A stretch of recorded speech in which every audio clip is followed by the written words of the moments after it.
Hi అండి. ఈరోజు నేను తయారు చేసేది లాంగ్ బీన్స్ అని అంటారు, అయితే అలచందల కాయలండి. ఓ పావు కిలో ఇట్లా ముక్కలు కడుక్కొని ముక్కలు చేసుకున్నాను ఇలా.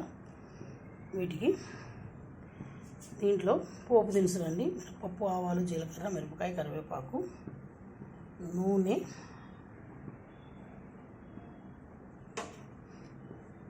రుచికి సరిపడా ఉప్పు, పసుపు అండి.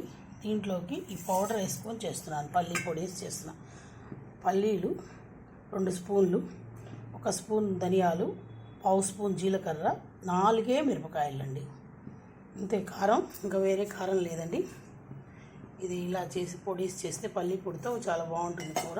ఇది చపాతీలకు బాగుంటుంది, అన్నంలోకి కూడా బాగుంటుందండి.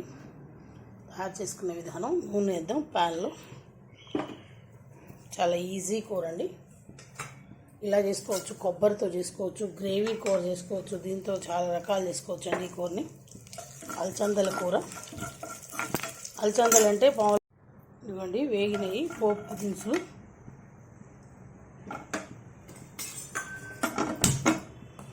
దీంట్లో బీన్స్ వేసుకోవాలండి, అది లాంగ్ బీన్స్ అంటారు కదా, ఇవి వేసేసుకొని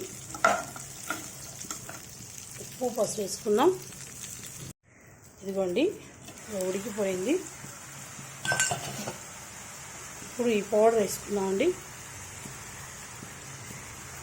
పల్లీలు, ధనియాలు, జీలకర్ర, మిరపకాయ వేసి పల్లి అండి. చూడటానికే బాగుంది. దీంట్లో కొత్తిమీర వేసుకున్నాం కొంచెం.